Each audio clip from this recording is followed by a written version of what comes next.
Hi everyone, just a quick tutorial on using Hangouts Meet for up to 250 participants.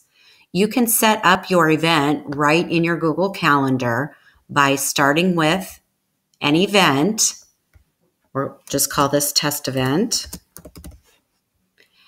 And as you go through, you'll set your time, all of your information, you'll follow it down and you'll see add conferencing. And Hangouts Meet will automatically be there. And it's available for up to 250 participants. So we'll go ahead and save that event.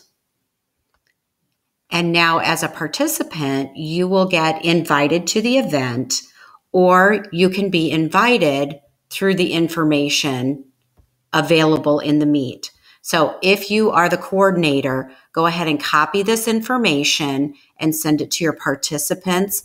Or better yet, go ahead and just add them as guests.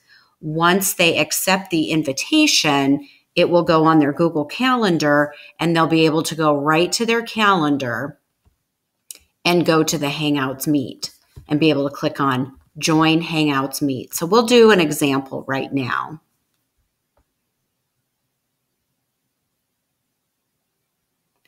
You'll see that it should automatically grab your camera and your microphone. If it does not, make sure to allow those on your computer. So choose Join Now. And you should be connected. So as everyone joins in, you'll be able to see them. I want to point out some awesome features that Google Meet has. If you go down to meeting details, if you are in a meeting and you want to invite additional participants, or maybe you forgot to invite someone earlier, you can go ahead and copy the joining information and you can quick message them, email them, whatever it is that you want to connect with them. At the bottom is where you can turn off your microphone and your camera. Now, a couple things with turning off your camera. These are video calls, so you'll want to have your video camera on. It's a good idea to leave it on. Now, if you are taking one of our classes for credit, you have to leave it on. We have to be able to see you. We have to be able to communicate with you. But the microphone is really great because you can mute yourself and unmute yourself, especially if you're in a less than quiet area. If you have little ones or furry ones running around, sometimes it's nice to be able to quick mute and unmute yourself so that you can still participate, but have a quiet background. You can hang up right in the middle too. Now I'm going to see if I click out of this. It's not doing it, but sometimes this bottom bar will disappear. If it does, just kind of scroll your cursor to the bottom and click, and it will pop it right back up. Now, some other features that are available, you can turn on captions. And I have to say, I kind of love turning on the captions because sometimes I feel like I'm a little deaf, and this way I can see what everybody's saying more clearly. Now, this is probably distracting, so I'm going to go ahead and turn those off. The next thing that you have here is the Present Now. So if you are talking with someone, or maybe you need some help and you've got Becca or myself helping you, and we just can't understand what you're trying to share with us that's on your screen, you can share your screen by hitting the Present Now. That way we can see exactly what you're looking at. And of course, we use this a lot in classes as well so that we can share the screen so you can see more than, of course, just the presenter. As you go to the right, you have more options. And you'll see that we can record meetings. And I love this feature. We've been using it a lot. You'll want to ask if everybody's okay with recording the meeting. And that way you can post it or you can review it later. Change layout is nice because this way you can change how you're viewing everyone. Auto is what it will default to. And with auto, generally what happens, it depends on the number of participants, but the person who is speaking will come up as the biggest photo, which is usually what the sidebar is. Spotlight allows you to be in control of who you're clicking on, and the tile tries to show as many people as possible. I think you can only go up to 4 on that one, but play with it a little bit.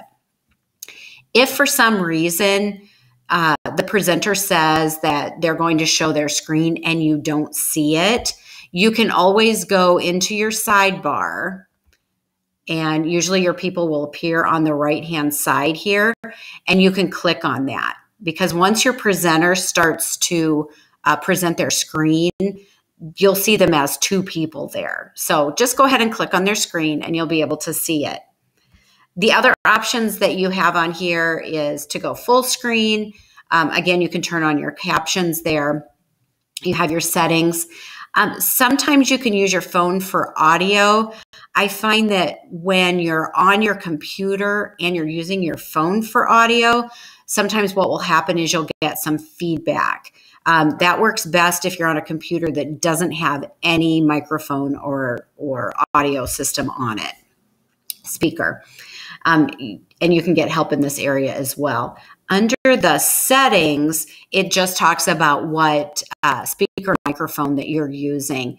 If you're on an individual device, it really does default just to what's on your device. But if you have other things plugged into it, so for example, if you plugged in a video camera, then it would ask what mic you want to use, because a lot of the video cameras also have a mic as part of it. So you can choose which one that you need to use. So it's a pretty simple process. A couple of tips that I recommend is to log in early. That way, if you have any questions, if you have any issues, you can still log in a timely manner. Reach out to the presenter if you have any questions as well. Be in a quiet place. Beware what's behind you. Try to get good lighting. I didn't really do awesome lighting today. I'll turn this way, but then you'll see my kitchen, so I'll turn back. But just be aware what's behind you, especially for classes. Make sure that you are in a quiet place without interruptions. It does become difficult. I mean, stop and think. If it is an 8-hour law update class that you would need to make sure that your children are somewhere else so that you can go to, then you would need something to cover your kids for those 8 hours to get credit for that class. So just think about what your options are, if you can be in a quiet place. And it's a great program to work with, practice with it. Just like I did just now, you can click into a practice one yourself. If you'd like to reach out and have me set one up and we can test it out so that you can try all the buttons before you host your own event, let me know. I'm happy to do that. So let me know if you have any questions. This is changing our world right now, but it's a great tool to be able to use with those remote people, and it will get you a lot more comfortable with using your camera. So have a great day, and we'll see you virtually soon.